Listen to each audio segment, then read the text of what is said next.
Yes, good night, good evening, brothers and sisters, Trinidad and Tobago.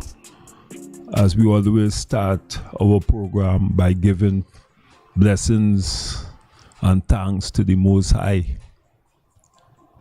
And as we say in our tradition, we manifest our reality through the God within and with the protection and guidance of our ancestors. So tonight, I have my two sisters who was part of the successful pushback for living wages, the march against crime, corruption, the march to save our children and our youths, our single parents, the march to build a better Trinidad and Tobago for all. So we would just want to dabble into that, get the views of the two sisters who were in the forefront of the march, because there's a lot of feedback and positive energy coming from our workers asking, and he said, what is next? We want something much more positive. People are saying they are fed up marching. They would like to reflect in the comfort of their homes.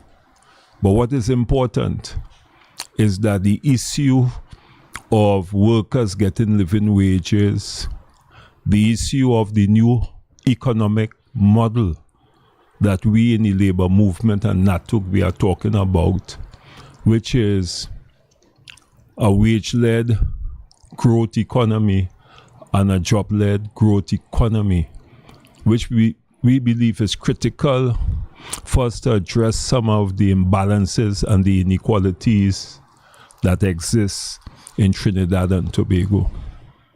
So that we want you, as the workers, the working class, the families, the voiceless from the disadvantaged communities, the pensioners, to start to sing this song. For living wages, one, wage-led growth and job-led growth as a new economic model for Trinidad and Tobago as we grapple with crime, corruption, and at times misguided youths. As we continue to say in NATUC and the labor movement, is that our young African brothers and sisters, they do not have the financial capabilities to buy the guns and the drugs. So the question is, who is buying it?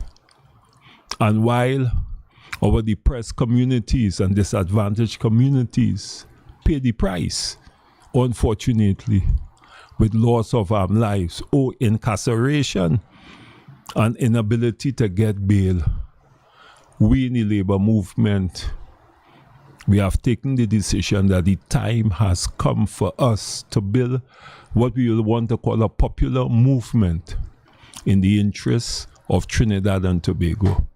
Our ultimate aim is to have a better Trinidad and Tobago for all. Not for the few, not for the financiers of the political parties, not for the business elite, and the political elite.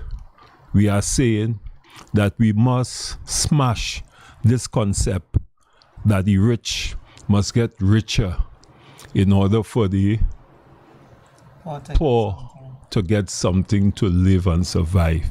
That is a flawed economic policy. It is a frightening statement to be made by a leader of any country, far less for a leader in Trinidad and Tobago. And maybe, just maybe, that concept speaks to what is happening in terms of the social fabric of our society mashing up completely.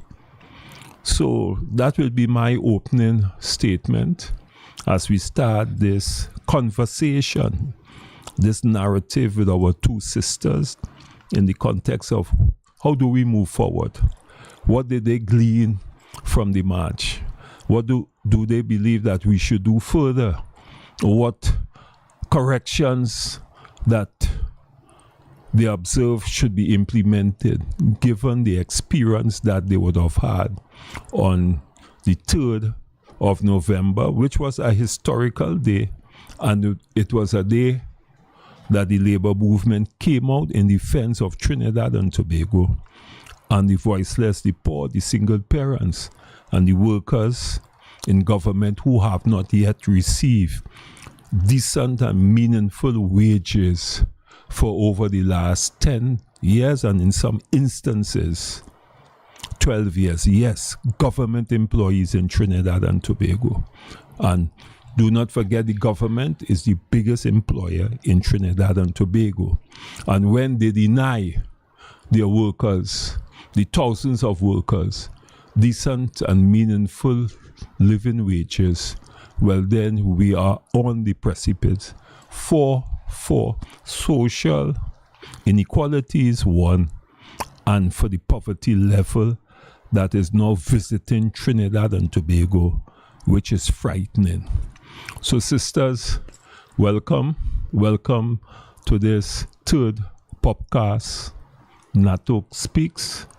And I will just want to get your views in the context of the 3rd of November, Friday last, which was historical, which, contrary to what people believe, we would have been able to put hundreds of workers on the road who took a stand against inequality, injustice, who took a stand against corruption, crime, who took a stand for the dignity and respect of workers, and more particularly our women folk, who took a stand to have a better future for our children.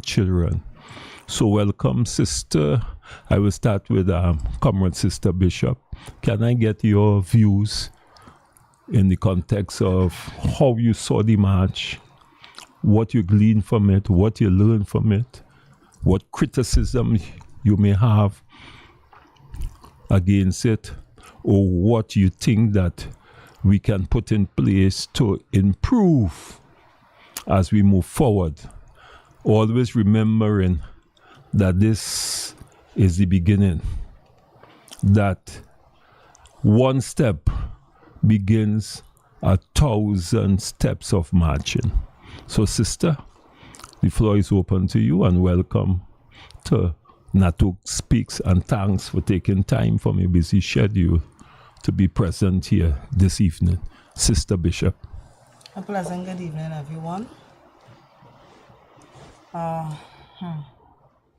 The March on the 3rd, it was actually a very historic day, I will say, Mr. Annie said. While I was in the march there, I was having a discussion with some partakers in the march. And it seems to me, from what I gather from them, that their criticism is along the line of the leaders, or towards the leaders of unions. And from my point of view, from my perspective, where we have leaders of unions, we also have members. And as we would normally say, while the government is the government of the country are the citizens of the country. I extended back that out to the guy who was stating that the members are the stronghold of the unions. So when union leaders doing their part and encouraging the members to come out, to support, to fight alongside us,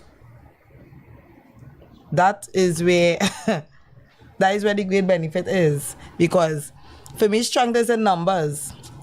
Yeah, we had a couple hundreds out there, but I think we could have a couple thousands out on the street, you know. So I want to urge the members of all unions today.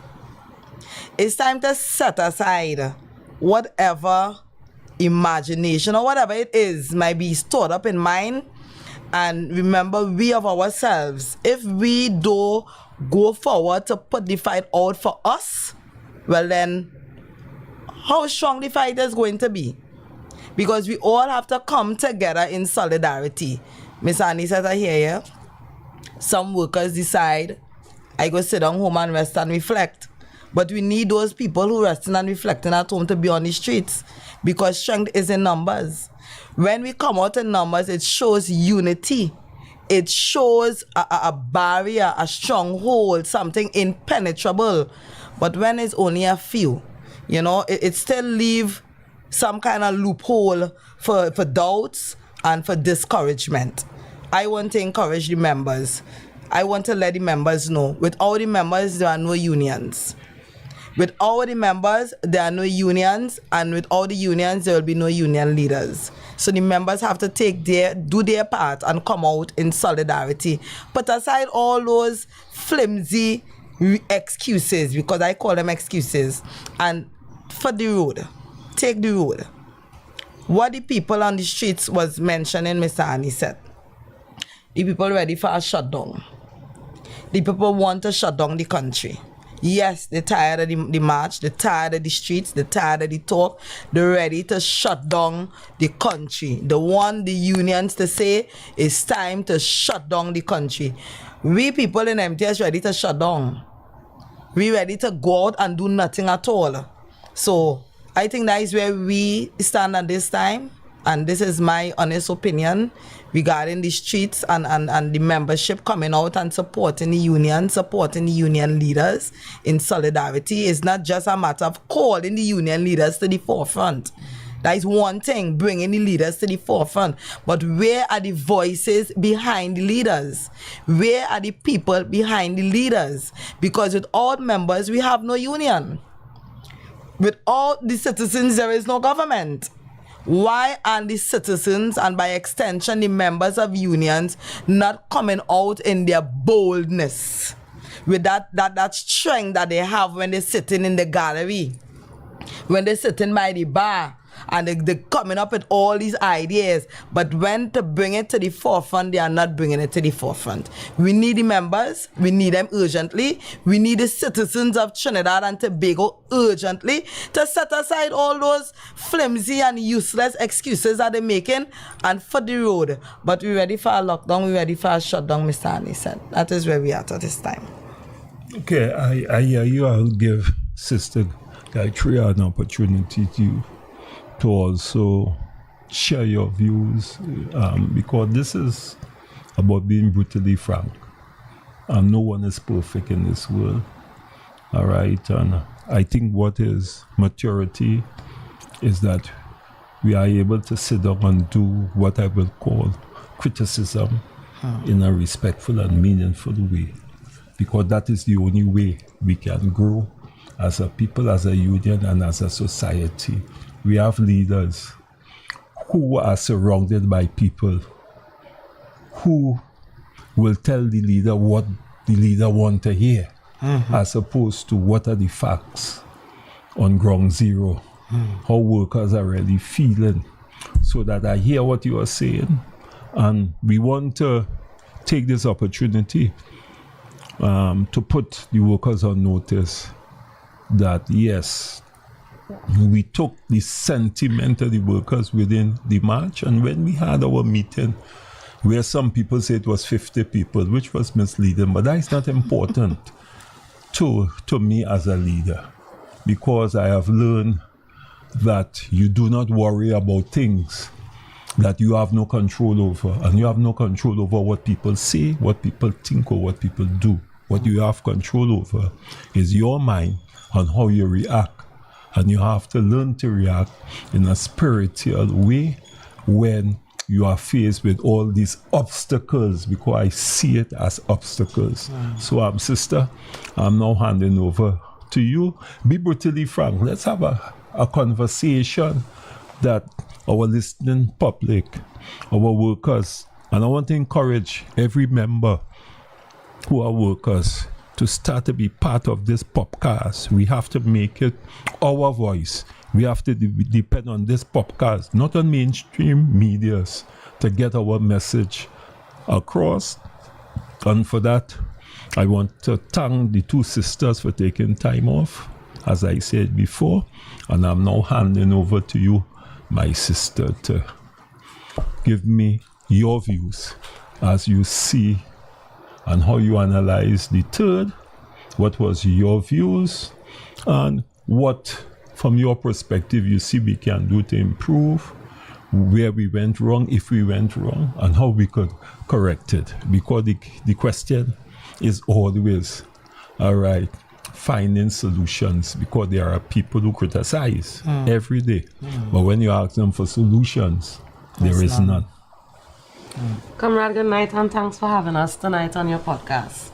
I want to start by... sister, this is not my podcast. This is NATUC. This is NATUC Speak, which is for the workers, the voiceless, the disadvantaged community. So it's not my podcast. So we want to make that clear. This has been put in place in order to reach, right, those people who are suffering, all right, who living under so-called wages that they say is good for the workers, but there's minimum wages, all right, who haven't gotten wage increases from the government for all these years. And those youths who are outside there with guns, right? This is something to talk about the corruption that is happening, which we'll have a special program to talk about crime. And we'll be inviting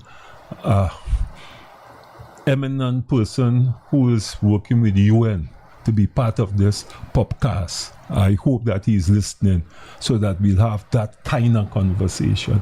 All the ills in the society we want to discuss. So it is. Comrade, once again, I want to thank NATUC for inviting us to the podcast tonight. Right? I also want to thank the members, the families that came out on November the 3rd and marched with us. Yes. I wanted to extend my gratitude to them because it showed me that they didn't only care for you and I, but they cared for themselves, which is most important. Sure. And hitting the streets on November the 3rd showed where people are adversely affected by our living wages at this time. Because they're saying that is our living wage. But that's not our living wage, comrade. At this time, people are barely getting by. People are barely being able to provide for their families. On the road on November the 3rd, while we were there, concerns were raised by workers. And the workers kept asking, Kaitri, when are we shutting down? Kaitri, why always you just tell us to shut down? I tell them, I say, well, we first had to build the momentum on the road. And the more we come out, the more we beat the road. When we hit them, they shut down. It must be that they didn't know it was coming and we just shut down. The reason for that is the only way that we will actually get a voice. And I really want to thank the federations, for standing in solidarity with MTS workers. Because the workers at MTS, they are overworked and underpaid. At this time, the members of MTS, I would like to extend their gratitude to the Federation of Unions, because after we would have marched and we shared all the videos that we accumulated of the march, those members were in our chats telling us that they were so happy that we took the streets. We even saw members that we never saw in a march on that day. And we were quite grateful for them coming out to show strength in the numbers that we would have put forward on the road on November the 4th. But what workers really want, and it's not only workers, the unemployed, what they really want at this time is a resolution. And that resolution, like I was expressing while we were on the road, can only come from us coming out.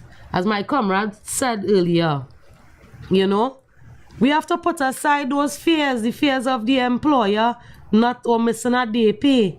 We have to put aside the fear of the employer probably suspending us. The unions are there that if they take illegal action against you, we will definitely step in. Yes.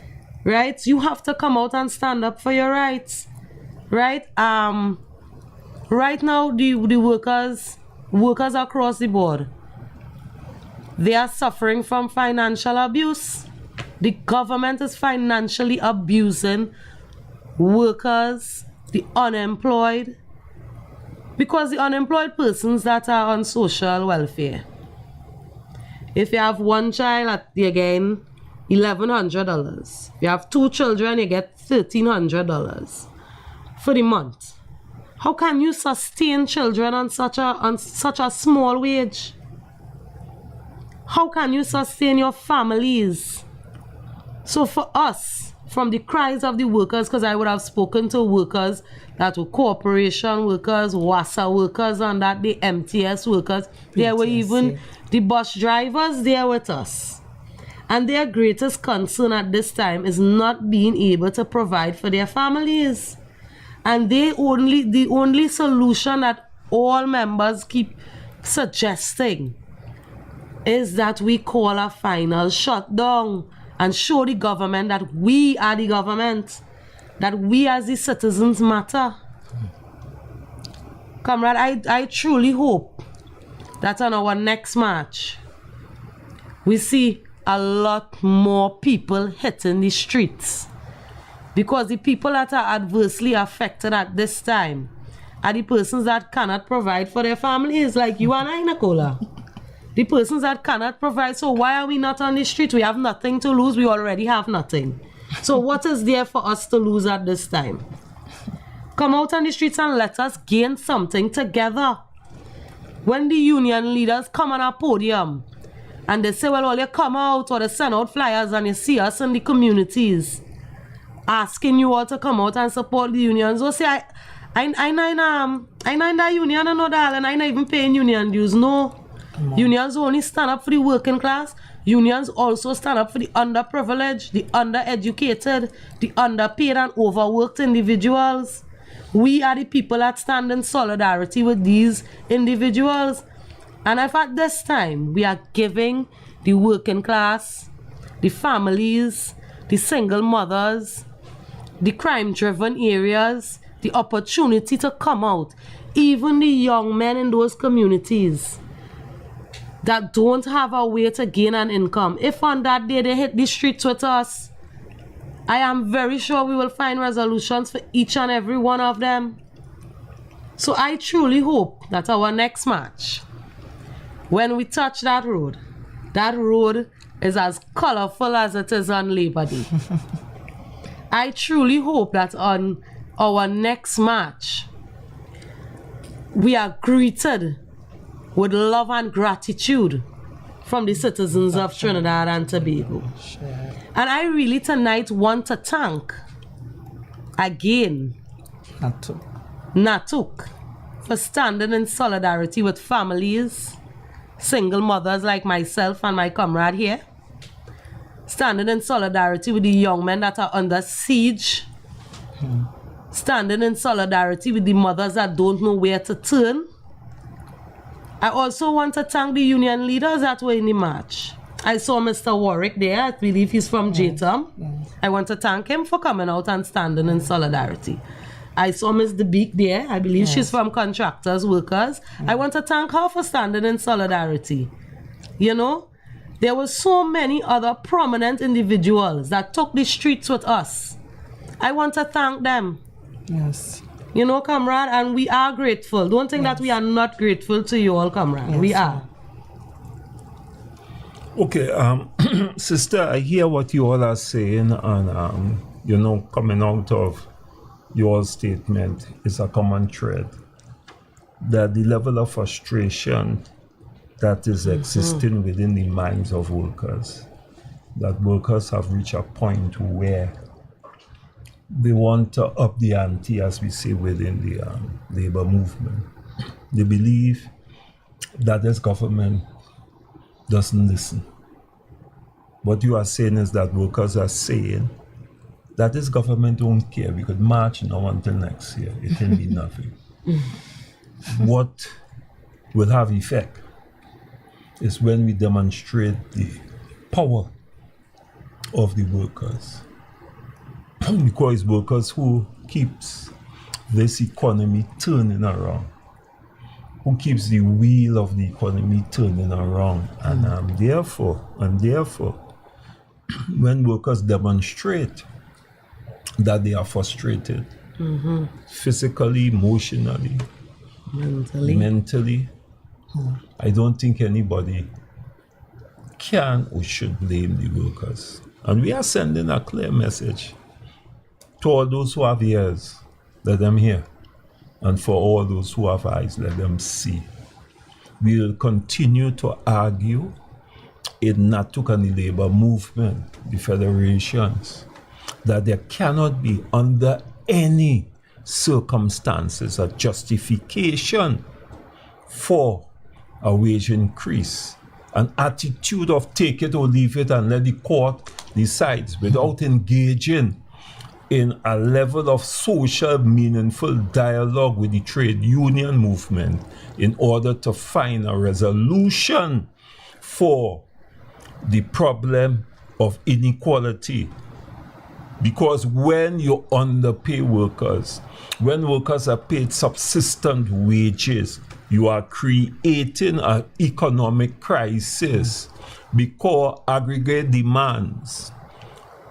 It is determined by the ability of workers to buy the goods and services that is produced by the business places.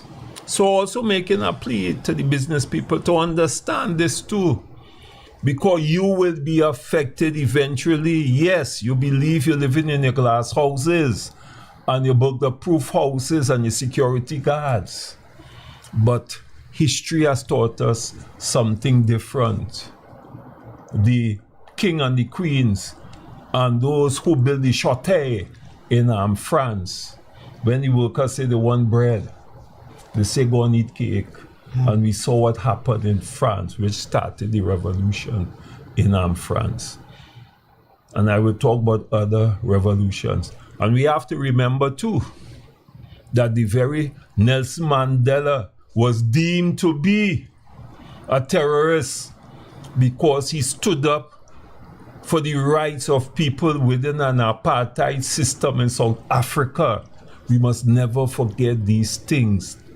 And because of the collectivism of the workers, because of the solidarity and the unity, they were able to overcome.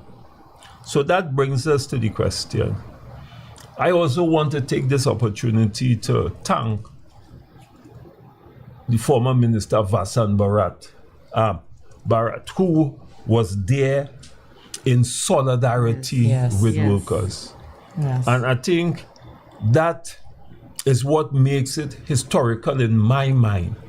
When intellectuals and someone who is well known, who have nothing to lose and there's no need for that person to come out, and that person comes out and join the working class in a just struggle, it is a beginning of a new dynamics, a new situation that will catapult into something that we will live to regret as a people if this government continues to be insensitive, if this government doesn't build the relationship, because there is no relationship with the government to the ordinary workers like in MTS, and therefore they cannot relate to the voices and the sufferings and the pains that you all are expressing.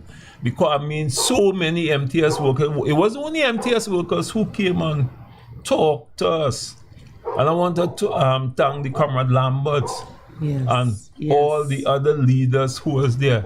The Streets, the Simpsons, and all those other workers from postal workers. There was a lot of leaders, and I want to thank them. And I want the public to know this was historical in the sense that it only took us just 9 days to organize what we organize. And that shows the strength and the capacity of NATUC and the labor movement and workers to organize when we want to organize. So I am happy for this. But I also want to make the statement there, brother, that the mind is the standard of a man and also women. And all battles, let me tell you all, put that in your mind, must be won in the mind. Yes. Yeah. All battles, because that is the standard and we have to understand that. And when we begin to understand it, when we begin to understand the mind games that are being played on our workers, when we begin to understand that the issuing of the back pay for Christmas was deliberate and a psychological mind game that was played on workers so that other workers would have gone to force the other unions who didn't sign the 4% to go and say, we want the 4%, sign for the 4%.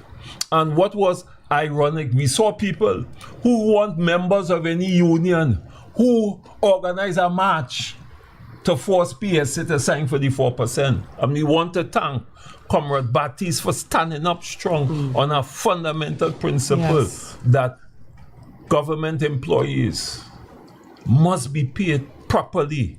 And it is not about the government not having the financial ability to pay the money. It is that this government has a fiscal policy that sees wages and salaries for workers way down the ladder. How do you explain the galloping increases in goods and services? And I'm speaking to the converted.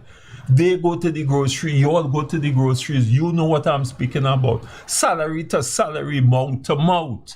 And yet still, a government tells you that 2% on a dollar is 2 cents. That is what the government is telling you that you are worth.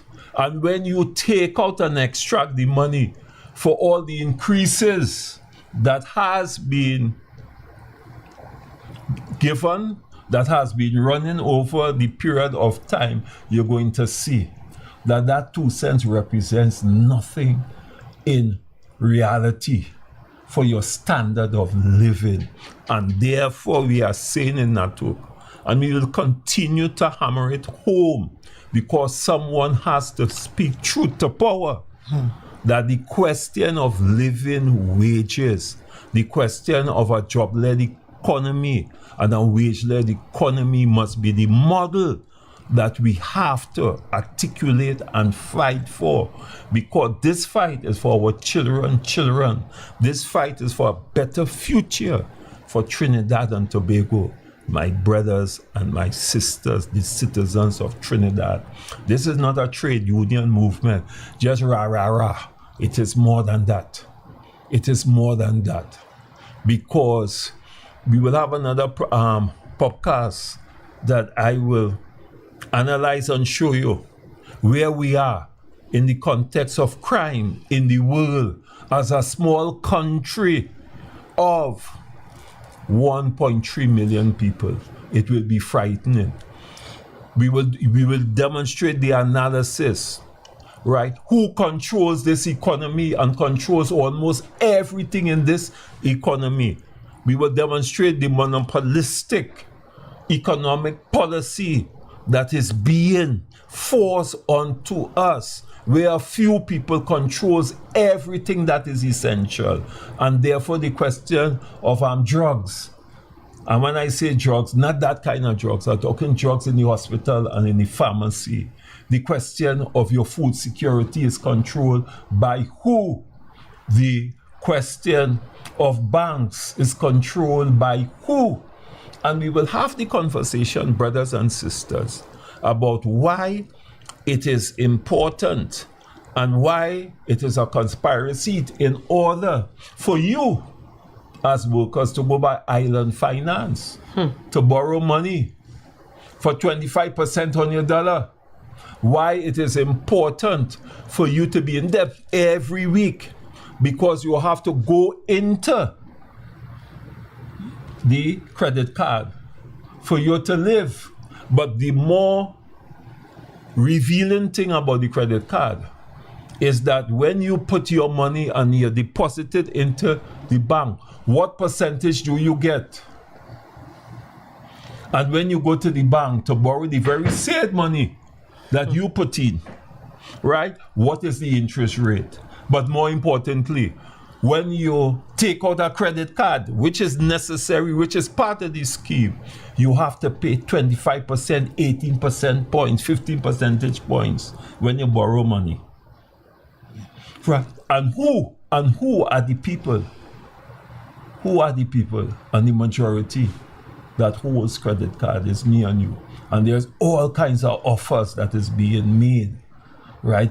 Come Christmas, you know, you wouldn't have to pay no interest for 3 months or 2 months, and all kinds of things that is being expressed in order to blow your mind and to bring you to a level of individuality, to bring you to a level of materialism, to bring you to the level of instant coffee, meaning then that they want everything is a quick fix, not understanding that struggles is what takes you to where you have to get. Nothing comes easy, and it's only by your struggle, your collectivity, your unity will we succeed.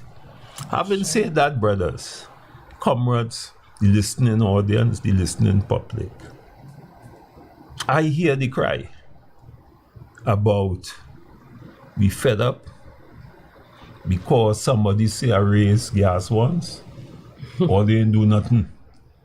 I raised gas again, you all did nothing. I raised gas again, or they didn't do nothing. Well, I'm going to raise it again.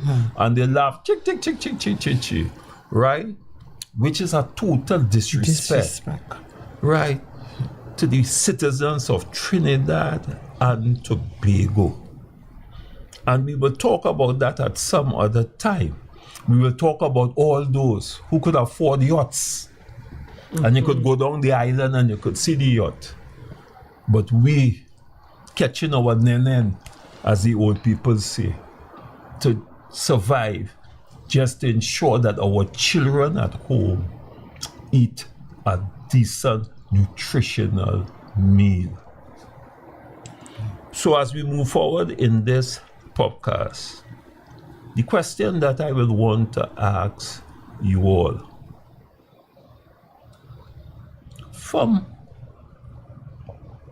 a parent, single parents, how do you make out day to day?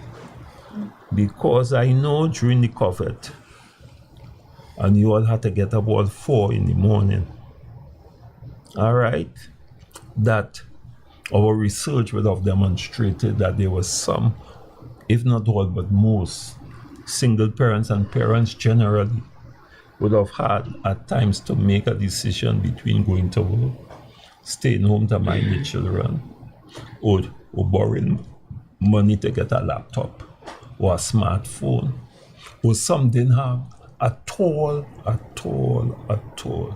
While we would have raised that at our first interaction with you all, but I think it is important that we raise it again so that the general public would be able to associate and feel the pains that you all are feeling. Because we in the NATUC, we would have done food baskets. We would have gone through the length of breadth of Trinidad and Tobago. And we saw the poverty level that is pervading this society. It is frightening, brothers and sisters. And we have to be our brother keepers. We must not forget that. Do not get tied up in the individualistic mentality that if it do affect me, there is no problem. Do not believe because you could go down a Peter Avenue on a Friday and drink 3 beers. That is life. That is the meaning of the value of life, and that is what life is supposed to be. And you remember what they say. If there's injustice to one, there is injustice to everybody. So again, for the listening public, the workers who are listening, for the pensioners, for the youths and them who don't have any hope, who see no hope and no future, and who are forced into crime. They are forced into crime, and allow me to repeat it. They are forced, and we will address that. What do you say to those youths who would have gravitated towards crime, who see crime as the bait and end all, who see crime as the solution, who see selling drugs as a solution, who see being a bad boy as a solution? As mothers, what do you have to say, and what guidance you could give to those misguided youths? I start with you, Sister Bishop. Oh, if you want to start, Sister, you could start first, and then we could come back to Sister Bishop. Well, I don't know if my comrade, she look a bit emotional when you... Yeah, I know, because I know why I raised it. Because I had an interface with her yesterday, and I had to talk to her where her son was slapped, her 14-year-old son. Yes, that was a horrible... Right by health and safety. Safety officer. Yes. Yeah, safety officer at the school he attends, a secondary school, and I had to have a long talk with her. But we will talk about that off a camera, because in those situations is where the National Trade Union Center and the labor movement should come and rally and lend support, right, to our children and parents who are going through this everyday socio-economic crisis that is visiting us in a manner that is so frightening. So, Sister, let me hear you all. As parents, what do you say to the young people outside there? How can we help them? What is the solution? Excuse me. To bring them out of this malaise in our society Comrade, that is created is not by accident. You know, I would say being afforded the opportunity to grow on Duncan Street. You know why I have to say that? Because I don't regret growing in such a society, because the youths that come from these suppressed areas, people have the worst thoughts about them. When you pass by them, you would carry up your window. You may tuck in your little piece of chain when you see them. You might secure your wallet. But those children are the most loving children you can meet, comrade. One of these days, I would definitely invite you to my community so that you can meet these children. These children they are forced into crime without any backends from anyone. Now, many times they do these job drives where they go and they allow you to apply for these jobs and so on. But if it is we have these social norms that my address stops me from being able to land a job, my address stops me from being able to go out into the working world. Because growing up in my community, Mr. Annie said, I've never encountered a doctor or a lawyer there, you know. I've never encountered one. To gain the knowledge, well, this is the right path. This is the path to go for education. Why doesn't the government, they know there are children in these communities.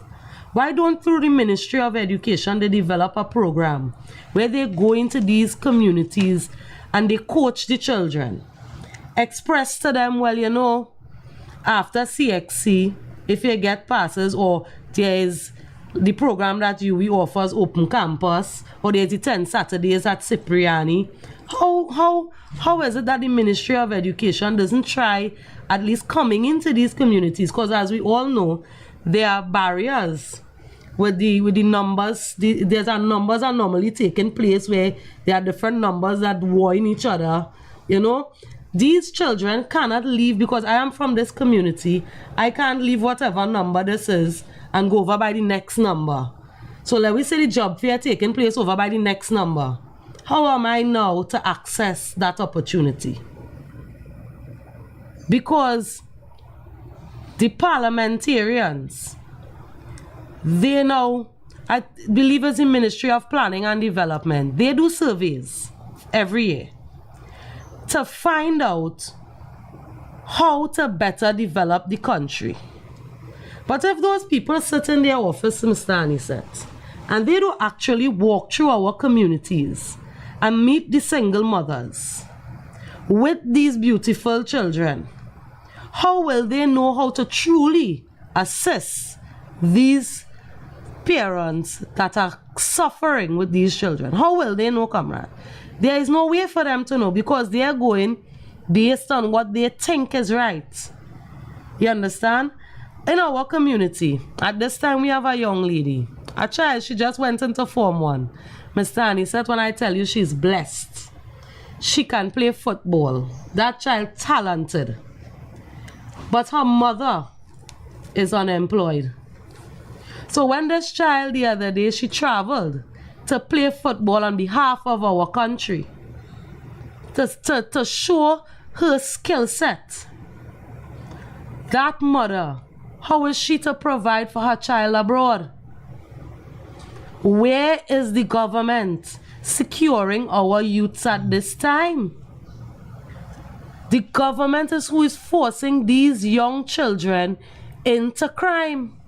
In my community, if I was to roughly give a figure, let me say we have at least about 89 young adults, young ladies and men. In my community in CXC, go on here results. I must say I'm proud of them. We got 7 ones. We got 6 O-levels. But these children aren't being considered because of their address, Mr. Anisette. All these children in these communities think that they are eligible to do is sweep the streets and empty bins. That is a good job in my community. The social development should be in communities, encouraging and educating these children as a way going forward for them. There are no programs in place to assist these children. Because the child I just told you about that is great in football, she has been afforded opportunities. But how is her mom to sustain that? Why is no one coming into our communities and reaching out to the youths of our communities? Look, right now HDC have a program going on, right? And it's contract. When the contract is up, Mr. Anisette, what will they do? You know, first they are grateful for these jobs. Every morning you're seeing all of them going to work. Every morning they're getting up and they're going to work. And that is because they provided that contractual job for them. But when they take back that, because when they got that job was because elections was right there at our doorsteps. When that time is up and they take it back, what are they now to resort to? What are they now to resort to? Our youths are being pushed into crime. And then when they do what they have to do to survive, the police come and kill them right in front of us. You can't help. When you try to help or intervene, the police and them beating everybody. You can't even, the police officers are aggressive. So how are we now to save our future, those children are our future? We are just going to let them go down the drain? We don't have a community center where those children to go to study. Everyone can say they can stay at home and study, but what about the ones that need a little tutoring? Where is the government in all of this? That is what I want to know. Where is the government in all of this? Because society is crumbling. The reason society is crumbling is because our youths are falling by the wayside day in and day out. And all our leaders, the parliamentarians, are doing is imposing more laws, more sanctions that now cage them up. Look, for instance, Mr. Anisette. Ush went into the jail, not so for the working conditions of the security officers there, the prison officers. If we're thinking about the working conditions for the security office, for the prison officers, what about the conditions that those gentlemen are in there? Not all of them are convicted or found guilty. Some of them, yes, they are charged, but they are not found guilty. And even if you're found guilty of a crime, why do you have to be in such inhumane dwelling spaces? Why? The government is the reason that society is crumbling. And this is why every time I speak, I have no choice but to ask people to rally behind the trade union movement. Because when you rally with us, and we, the branch officials, are on the ground with you all, and you all tell us these anomalies you're facing every day, then we're able to put it forward. We're able to understand exactly how society is suffering. You know, comrade, and sometimes when I talk about things like this, I get emotional. I really don't want to get emotional. So I would now ask my comrade Bishop to share his sentiment on this matter.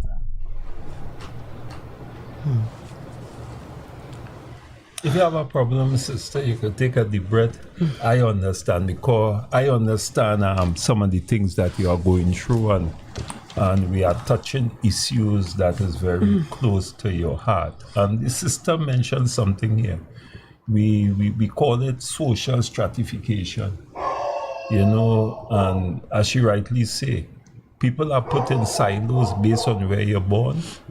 Right, and people who born in other areas, all right, they are given all the privileges, not because they have more ability than those who are branded as, you know, wayward, but it's because the social stratification within our society dictates and tell you, you understand that if you live in a particular area, you can survive, you can get away. Because I know what you're talking about.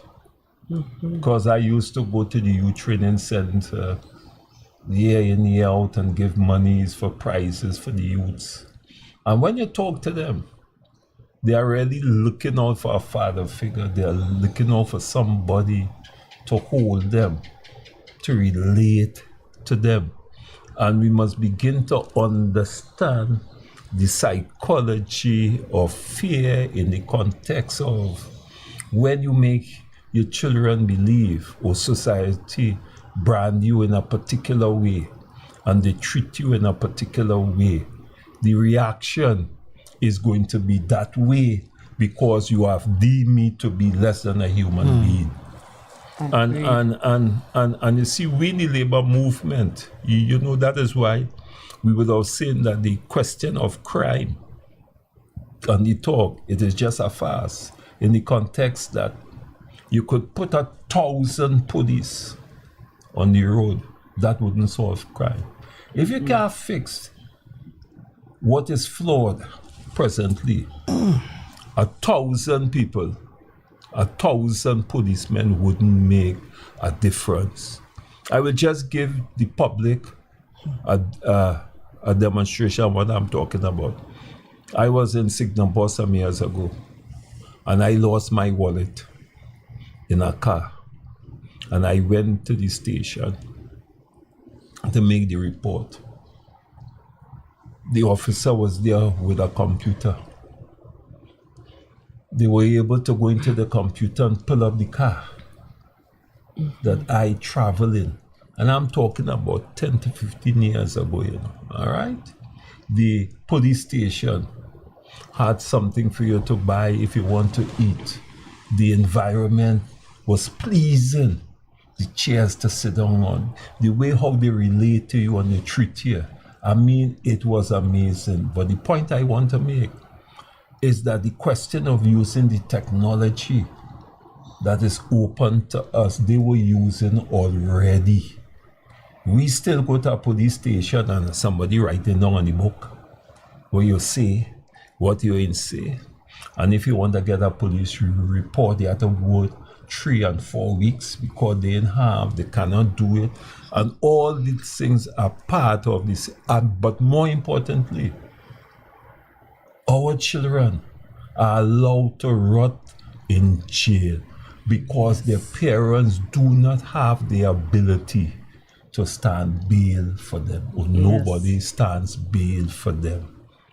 Right? And when you have a society, brothers and sisters, Trinidad and Tobago, listen to what the labor movement is saying.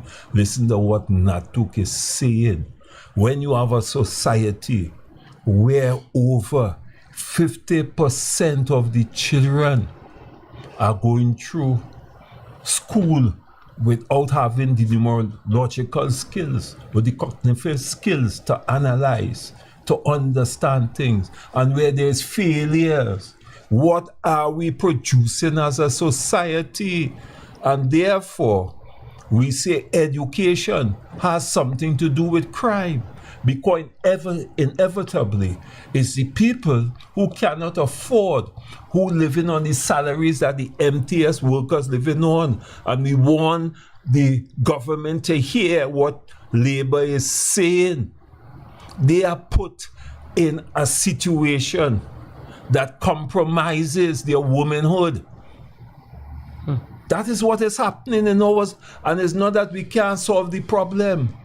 And the question I will want to put out to the public that is listening is, why we allow all these guns to come through in our countries?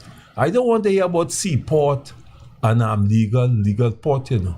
The fact is that everybody know where the guns is passing, but nobody is being held accountable. And I could tell you, Trinidad and Tobago, that the young man in Nelson Street who walking about with the gun, who I would have seen, who are misguided young children, they didn't go and buy that gun. It was given to them.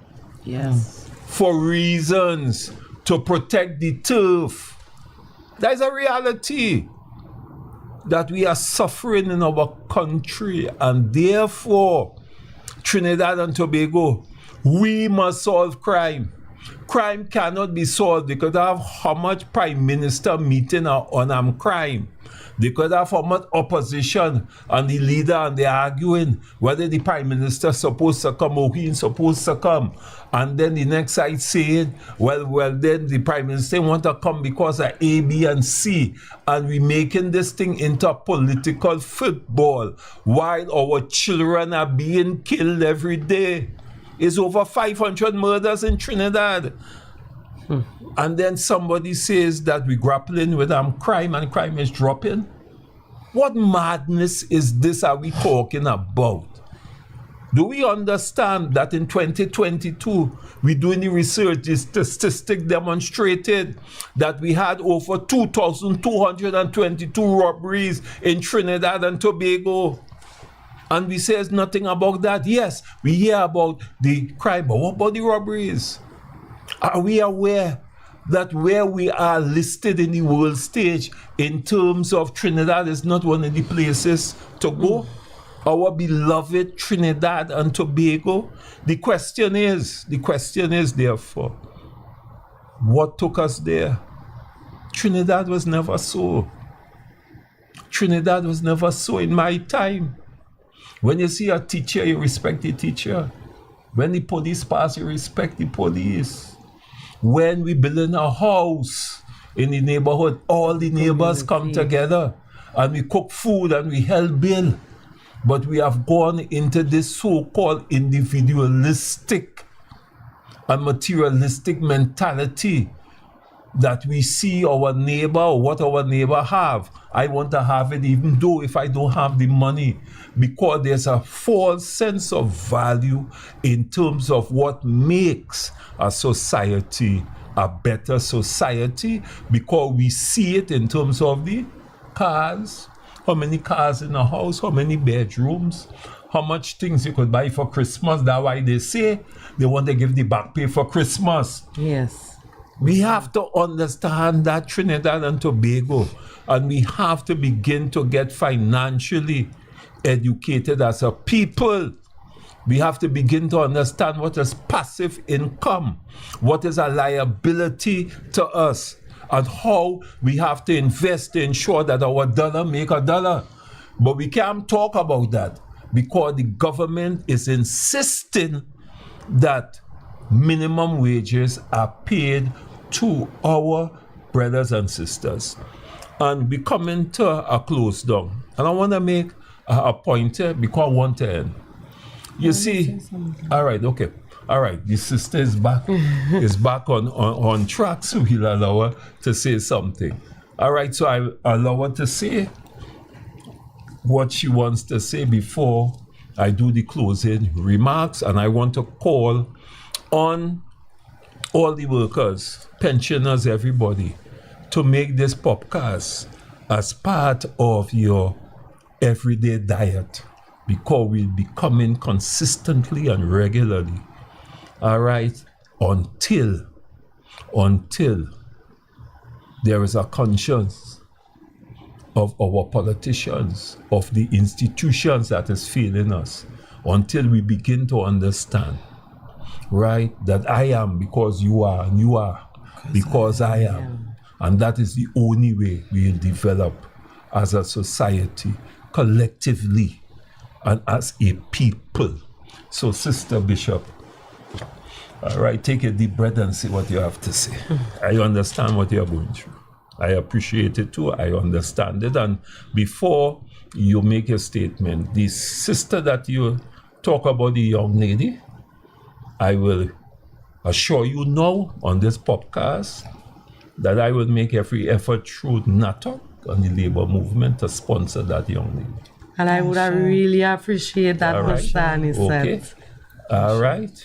So we're not only talking the talk, we will start to walk the walk, because we have a responsibility as labor leaders, as leaders in this society, to not only talk, but to reach out to those children that are disenfranchised because of where they're born, and not because they do not have the ability to succeed. All right? So let me say it, that I'll be making representation so we can sponsor that young lady. We will talk after, and I will put things in place to make it a reality. Sure. Thank you, Mr. Anisette. Sure. Good evening again. Ms. Anissa, this topic is a real touchy topic for me. I live in the ghetto, so I'm from Windy Hill, if you ever hear about Windy Hill. And I'm a single mother. I have 4 boys, 1 daughter. And I cannot boast, not even if I want to boast, because there are so many other single mothers around me, young children my age, some younger, some probably a little older, who cannot say what I could say today. And it was a struggle to raise 4 boy children. It was a struggle to raise 4 boy children in a crime-prone area. It was hard, doing it alone, as a mother, a woman. The strength I had to develop, the courage I had was to grow, to ensure that none of my boy children ended up where the typical youths would have ended up today. And when I look at myself and I see that I could do that, I know it has something in every woman that is capable of doing that. I try to reach out to the youth in my community. I try to form a body of people, and it is called the empowering the minds of the youths, right? And I try to attack not just the young men and women, like the teenagers, but young men and women who are young mothers, young fathers, who are struggling, because we most times talk about single mothers, but there are so many single fathers out there. There are so many fathers who are the sole breadwinner in the home and had to juggle, just like some of us, 2 and 3 jobs, leaving the little children at home alone to go out there and juggle these 2 and 3 jobs. I wasn't raised in a home that we was, full of stuff, but I was raised with principles. And I think if we who know better would go into these communities and help teach the people better. We talk about individualism, Mr. Anisette. It starts with the individual. This is my point. It starts with the individual. Crime is a spider web, It is a spider web. The core of it, that is where we have to go at. What is the core of crime? Because nobody will say it when budget is being read, that crime is the biggest money-making thing in budget. They won't read that in budget. But with all the government know, without crime escalating, then the money will diminish in the treasury. Yeah. Because we have bailers getting money. Yes. We have the jail getting money. How much visits a week? How much visits a day? Every day you go by the prison is over 5,000 people passing through the prison system a day to visit the loved ones in the prison. So it is a money-making thing. Yes, it is. So they totally, definitely don't care. The government don't care, because this is what puts money in the government's pockets. So we have to focus definitely directly on the people who are being affected. The youths. Let me not misunderstand. The government in their own self understand the science in this. Because when I destroy your mind, and I take your strength from you, I take your independence from you, I take your freedom from you, I leave you with nothing, you're broken, then anything is anything for you. It's like slavery all over again. All over again. Anything is anything for you. And I look at the youths in my community. I look at the youths in my community, and our youths way past talented, but who really dare to say, listen, you could go further than that. Because mommy home, I don't have no money to send no football team. I can't go and pay no football team for you to go and play no football. My daughter is a good footballer. When she was going to school, she was just the other day, she scored the day. She made goal of the day. She was all in the news. I can't send she to do better than that. I can't send her to further that. Yes. You understand? My son went to Trinity College. She was a master in Trinity College. I could not send him to further that. All my children are footballers. I can't send them to further that, because I had to focus on feeding my children. I had to make that choice. Either you go and kick ball and we starve in your house, or we eat food, and when you get a big man, you could choose what you want to do. That's the choice I reached to, but I had to say instill a certain level of discipline in my children. And I think as a society and as a people, we are disregarding that discipline. Mothers are saying, I'm not going to treat my children the way my mother treat me, but I ask how our mothers treated us. How they really treated us. We sparing the rod, we spoiling the children, and then we leaving them there, and society is groveling them and using them to their own advantages. We have to have the strength to go and take back our youths. We have to take back our youths. Regain our strength as parents, as mothers, as bearers. We are the light of this world. We are the light of this world. We have the strength to take back our youths and groom them how we would like to have them.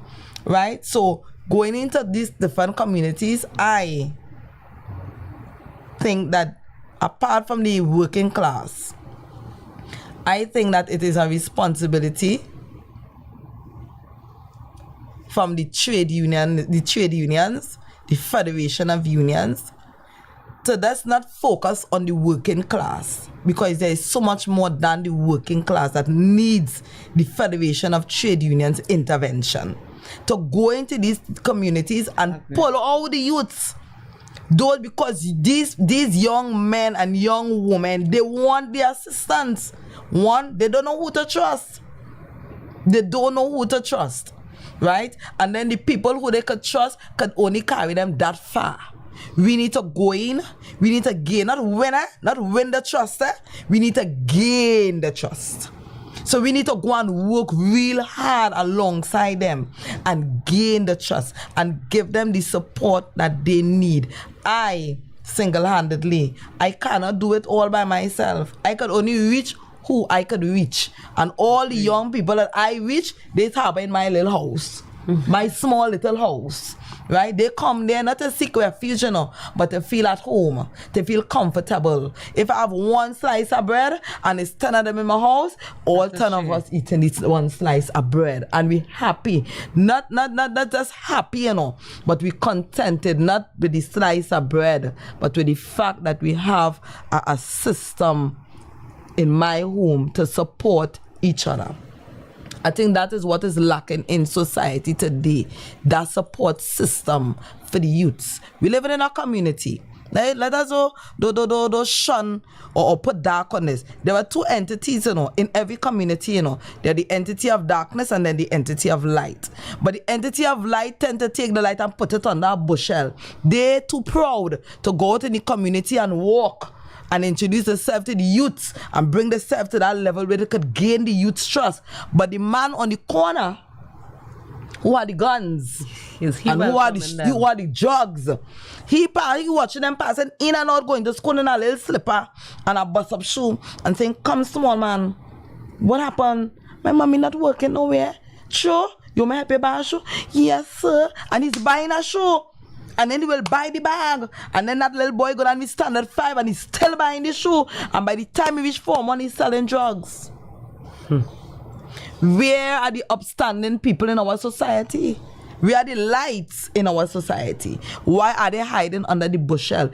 Mr. Anisette, Comrade Anisette, I don't really give two shoots about the government on this topic here.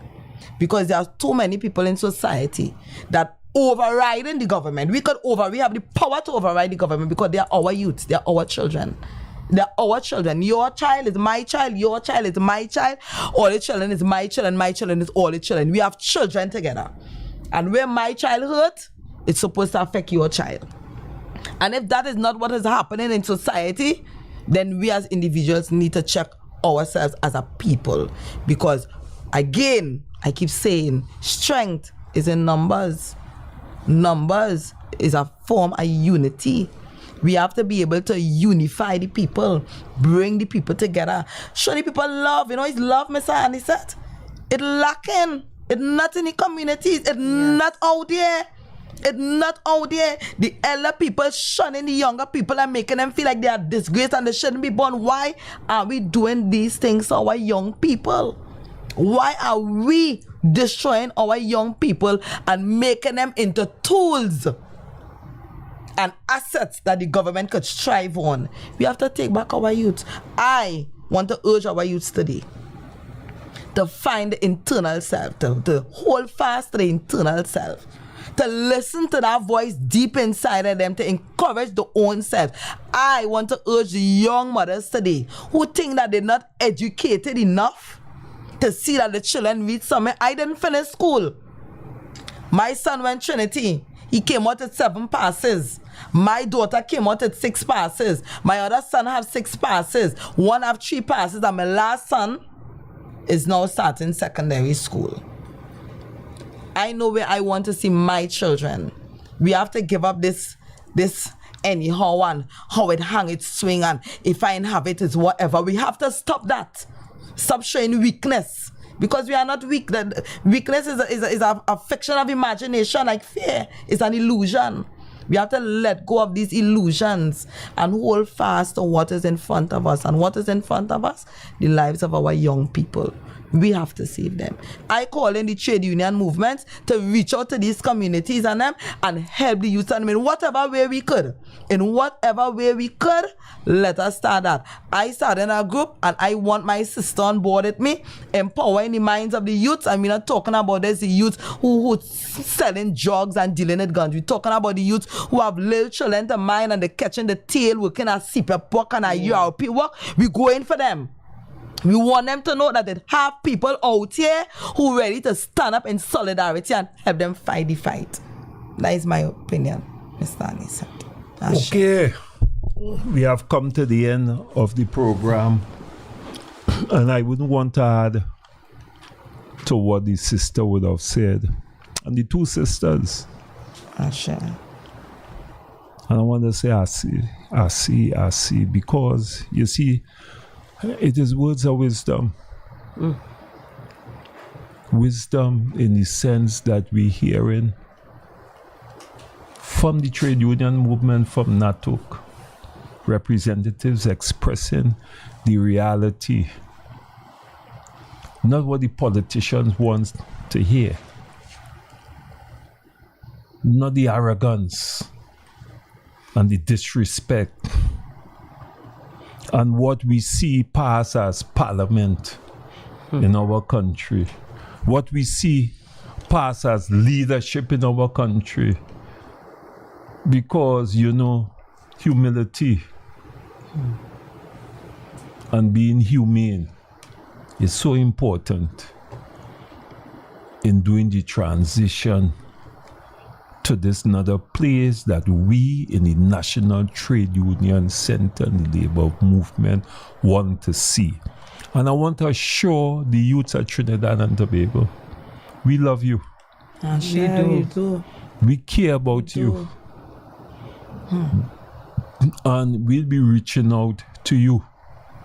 And the sister who won't be part of the crime initiative and discussions that may come off or may not come off, has raised issues and has demonstrated, you know, what we need to do as a people and as a society. It's amazing. Because, as we say, the voice of the people is the voice of God. And we just hear some experiences which is real. A parent who came from a crime-infested area was able single-handedly to mind 5 children with success. And I know one of your sons is in the Coast Guard. in the Coast Guard. The question is, therefore, Trinidad and Tobago, and I hope the politicians listening, if she could do it, why the rest cannot do it? And she made a fundamental point that mama and single fathers too, we talk about the single mother, she made that fundamental point. Can't buy shoes for the children.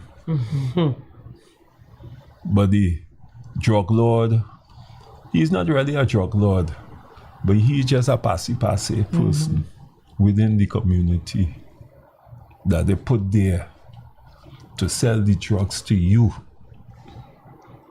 Right? Because when you get whole, you are sent to prison. You're rot in prison. And we ask ourselves, how many in those big areas are involved in polluting the minds of our children? Do they get whole? Do we hear about them? Because all of us know where the drugs come in. All of us know where and who is financing. And all of us know the target would not solve the problem. Because if you do not cut off the head of the snake, the snake will continue to be a snake. Agreed. So Trinidad and Tobago, we have come to an end. I hope you would have enjoyed this engaging conversation, this conversation with NATUC Speaks, that speaks to the reality that is facing Trinidad and Tobago. And we will be continuing, because this will become a future of the National Trade Union Center and the labor movement, because someone needs to speak out loud. And remember, 40 days and 40 nights I was tempted, and yet not only 5. Always remember that. Always remember that our strength lies in our innate powers. Our strength lies in our spirituality. And your spirituality is not going to church and praying every Sunday. And when you come out, you're watching the neighbor who wearing this. That is not spirituality. Sure. Spirituality is understanding the universe, so that the universe can be a better place for all. Sure. So thank you, sisters. Thank you, my producer.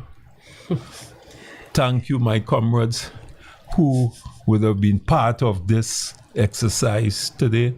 To the listening public, we want to thank you. You need to talk to your neighbor, to the workers, because we are the biggest force in Trinidad and Tobago, which is the working class.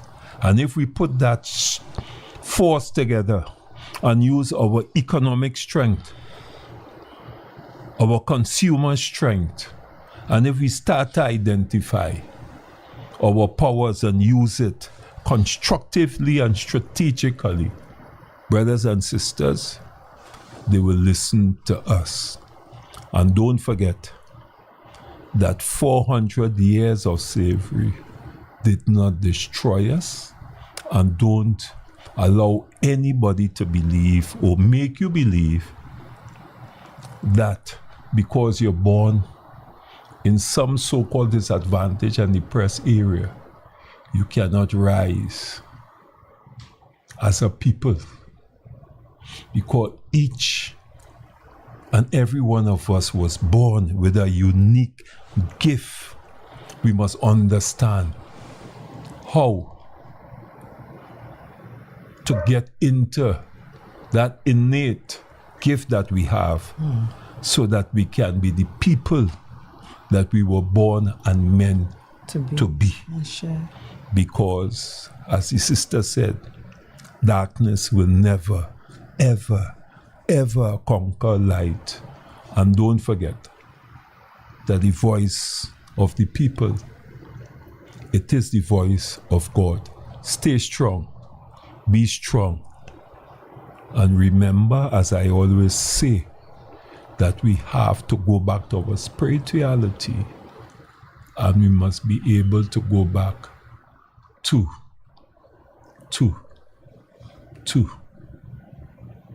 our own strengths which we have. Brothers, I would like you all to subscribe. It is important that you subscribe in manifolds, in your hundreds, in your thousands, in order for this program to continue, because we can only succeed by you all subscription. So sign on, comrades, send your like. Let us demonstrate from this exercise that we as a people, we as workers, we are creative, we are innovative, and we'll be now hitting the media to reach our people, to speak truth to power, and to speak about reality and what is affecting people on ground zero in a meaningful, constructive way. Good night, citizens of Trinidad and Tobago, and always respect your elders. Always give thanks to the Most High.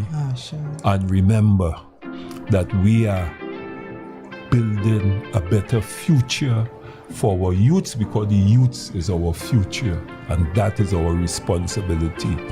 So I will end by saying, the sister with the football, you need to get in contact with me so that we in NATUC and the labor movement will sponsor her to ensure that her talents is materialized in a meaningful, sustainable, and constructive way.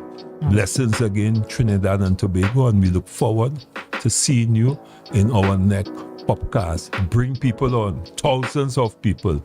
That is the only way we'll be able to continue this new approach of building a popular movement through this podcast and through NATUC and the labor movement, so that we can make Trinidad and Tobago the place it should be for all and not for the few.